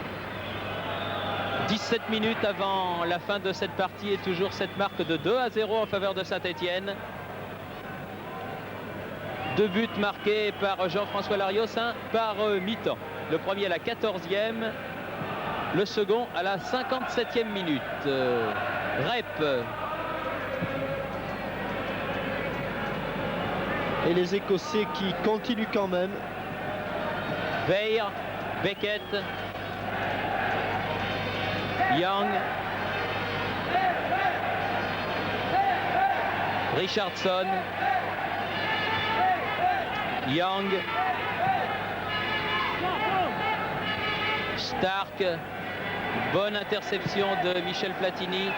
Zimaco. Elie.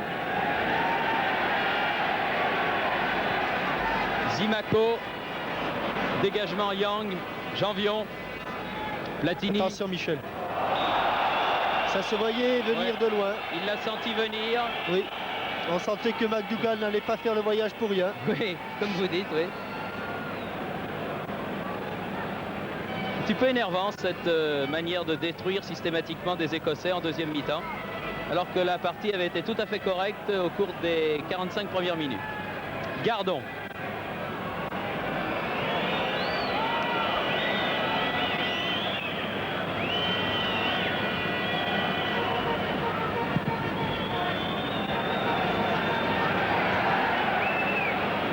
Abercrombie. Beckett. Larios. McCormack. Abercrombie. Beckett.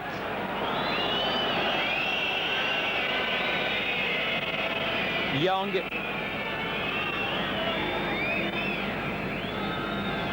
Copeland. Beckett.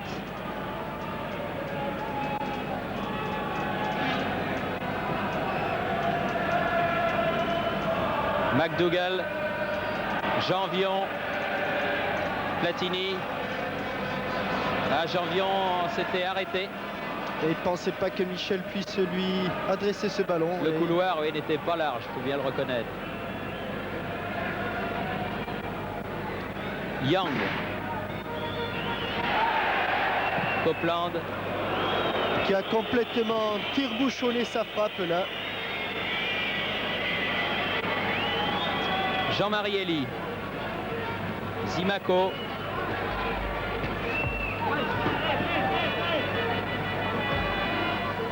Préfère laisser pour Jean-Marie Elie qui fait la remise en jeu.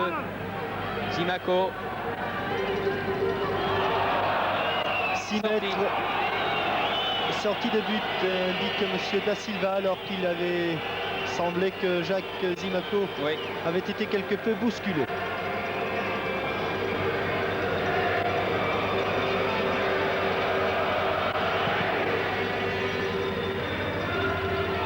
Gardon.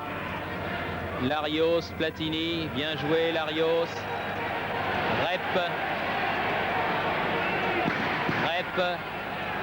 Dépossédé du ballon, Copeland, Beckett. Dans le dos de ses partenaires, Elie. Copeland. Copeland qui va chercher loin devant. La tête de Sommer aux prises avec Gardon.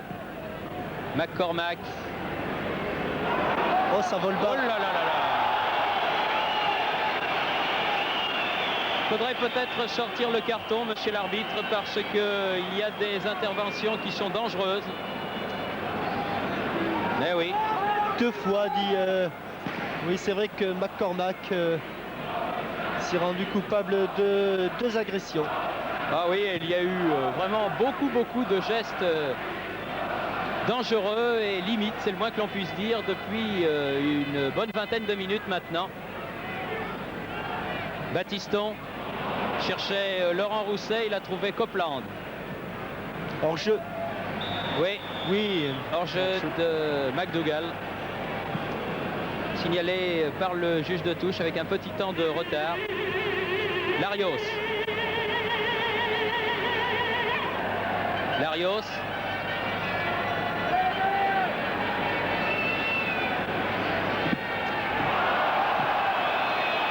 Alors que notre confrère de Radio France, Jacques Vendroux, vient de me faire passer un papier qui évidemment n'est pas une bonne nouvelle, puisqu'à la mi-temps à Milan, c'est l'Inter qui mène par 1-0 grâce à un but de Altobelli. Autant dire que les chances de Nantes maintenant sont extrêmement compromises, pour ne pas dire plus, mais enfin on le savait. Vert, dépossédé du ballon. Après avoir perdu la première manche à domicile, les Nantais s'attaquaient à une tâche vraiment impossible. Beckett.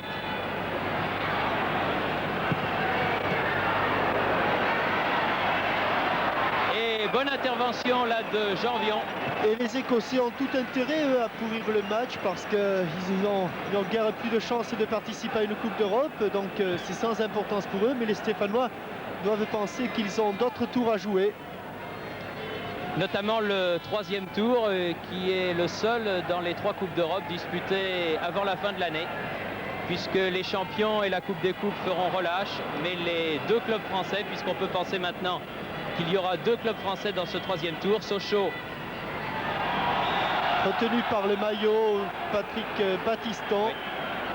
Oui. Sochaux et Saint-Étienne donc devront ressortir dans ce tournoi européen avant les fêtes de fin d'année. Rousset. Le tirage au sort aura lieu, précisons-le, vendredi, c'est-à-dire après-demain, à Zurich. Bien joué Larios. Lopez, le capitaine, petite aile de pigeon, Gérard Janvion, Elie. Larios. Zimaco. Ah, c'est bien fait là, Jean-François Larios n'était pas suffisamment en pointe, il y avait de l'idée. Oui, mais je crois que c'est plutôt Laurent Rousset qui voulait dévier légèrement ce ballon. Mais il voulait le caresser tellement peu qu'il a manqué complètement. Gardon. Prise avec Sommer. Faut dire qu'entre Sommer et Gardon,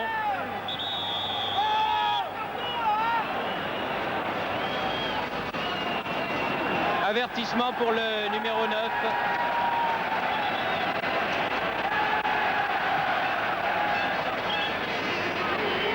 Faut dire que Sommer s'était rendu coupable d'un coup de poing à la figure de Gardon d'abord, et puis ensuite d'une intervention à terre plus que suspecte.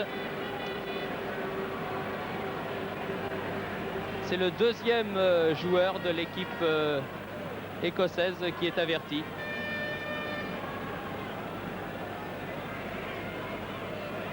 Coup franc en faveur de Saint-Étienne. Bernard Gardon.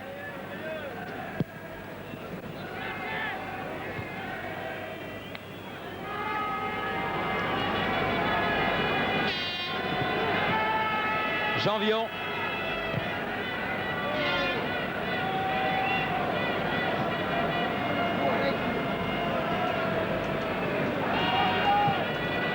Platini.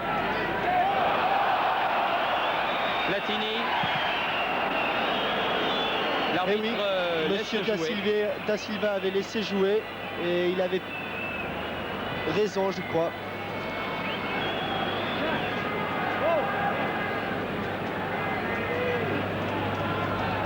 Elie. Michel Platini n'a été arrêté qu'au tout dernier moment. Zimaco. En faveur des Écossais. Zimaco ayant touché le dernier ce ballon. 9 minutes, plus peut-être quelques secondes d'arrêt de jeu si monsieur Da Silva juge bon de les décompter. McDougall, Sommer, Veir, Beckett. Ah, il a voulu donner à Burcrombie, passe trop molle. Jean-François Larios. Hors jeu au départ. Larios se replace. Rep. Au premier poteau. Et Laurent Rousset qui arrive à un 10e de seconde trop tard. Le ballon était déjà dans les bras de Thompson, le gardien de but de Sainte-Myrène. Battiston va récupérer ce ballon. Tranquillement.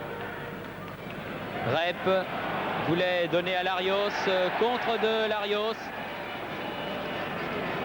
Ce sera battu de la première à la dernière minute de ce match, Jean-François. Il cherche un partenaire démarqué. Il temporise un petit peu et préfère donner derrière à Bernard Gardon. Lopez. Ah, ça va aller vite, trop vite pour Janvion. Christian a manqué sa transversale. McDougall fait la remise en jeu. Richardson. C'est une balle de contre de comme les aime Platini. Zimaco. Zimaco. Ah non, il a perdu le ballon là. C'est-à-dire qu'il y avait énormément de défenseurs de Sainte-Myrène regroupés. Pour les Verts, cette remise en jeu.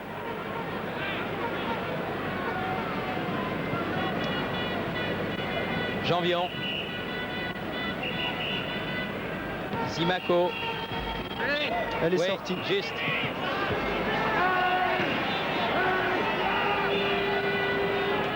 Les Stéphanois se contentent de ce résultat, on les comprend. Les Écossais voudraient bien sauver l'honneur, on les comprend aussi, mais la défense stéphanoise fait bonne garde et le milieu du terrain des Verts domine assez nettement celui de Sainte-Myrène. Dégagement de Thompson, long dégagement. Battiston. Copeland. Beckett. Jean Castaneda.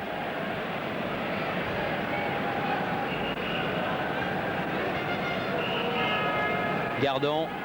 Lopez. Larios.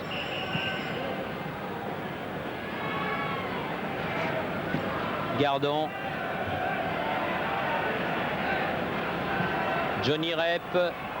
Battiston. Battiston, contre favorable. Laurent Rousset. Platini.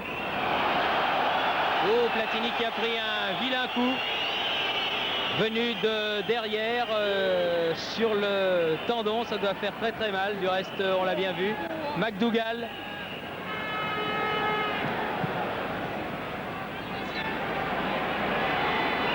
Abercrombie. Vers le ballon, stéphanois maintenant ce ballon. Rep, Larios. Ah, il a poussé trop loin son ballon. Oui, Jean-François commence à payer un petit peu les efforts qu'il a dû produire pendant une heure. C'est vrai que pendant une heure, il a été la plaque tournante de l'équipe stéphanoise, on l'a beaucoup vu. Oui. Derrière, au milieu, devant, il a marqué 2 buts. Il a porté les accélérations les plus nettes et là, il paie un petit peu. Oh, un bon tir. Bon tir de Sommer. De l'avant-centre Sommer, oui. Castaneda est obligé de mettre ce ballon en corner. Bon tir du pied gauche dans la lucarne, mais Castaneda, grâce à son envergure, n'a même pas besoin de plonger. 5 minutes encore à jouer.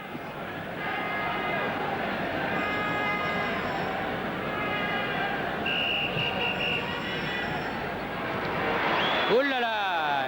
Mauvais jugement de la part de Jean Castaneda sur ce corner. Il est sorti alors qu'il aurait dû laisser ses défenseurs. On le revoit ici. Il sort trop tard. Mais Lopez était là au deuxième poteau. Et la cage était grande ouverte quand même. Oui. Ce sont les 2 occasions les plus dangereuses alors qu'il ne reste que 4 minutes à jouer maintenant.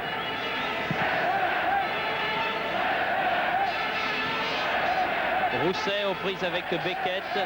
Johnny Rep récupère cette balle. Elie. Les Anglais repartent par Stark, leur ailier droit. Faute de Janvion.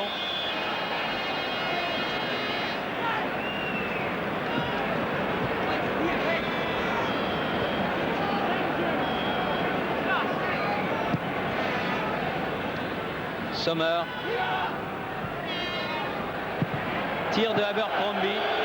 Comme tout à l'heure, mais là, il n'a été touché par personne, ce ballon. Et il est passé très loin au-dessus de la cage défendue par Jean Castaneda. Un ballon que le public des Gradins debout ne veut pas rendre. Jean Castaneda attend. On voyait bien lui renvoyer ce ballon.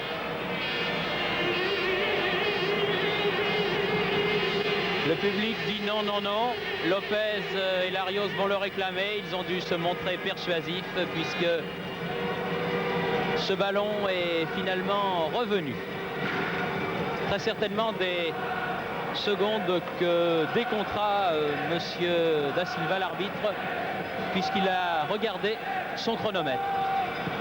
Et alors qu'il reste maintenant à peine 2 minutes à jouer en comptant les arrêts de jeu, eh bien je crois quand même qu'il faut souligner la bonne performance du football français. Nos amis nantais ont des problèmes avec l'Inter de Milan, mais ça nous le savions déjà.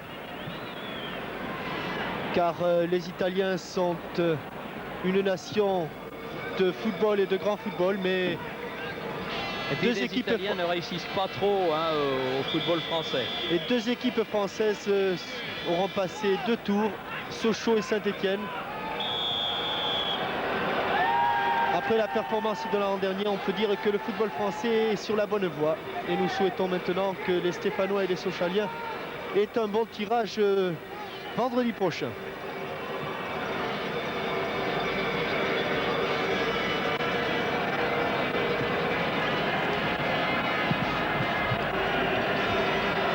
Long dégagement de Castaneda, tête de Copeland, Johnny Rep, Zimaco, Laurent Rousset qui s'ouvre le chemin du but. Zimaco et but. Non, le poteau. Aïe, aïe, aïe, aïe, aïe. Jacques Zimaco, complètement déséquilibre, avait bénéficié de ce dribble de Laurent Rousset contré. Et on va le voir en tombant. Il tombe ici du bout du pied gauche, catapulte le ballon sur la base du poteau de Thompson. Enfin, pas de chance quand même. À la fin de la première mi-temps, un tir de Platini du pied gauche sur la transversale. Là, une frappe de Jacques Zimaco sur la base du poteau. L'essentiel, après tout, pour les Stéphanois est d'avoir obtenu victoire et qualification. Ce qu'ils ont fait face à une équipe de Sainte-Myrène très rugueuse, surtout en deuxième mi-temps, alors que l'arbitre, monsieur Da Silva, siffle donc la fin du match, qui se termine par la victoire de Saint-Étienne par 2-0.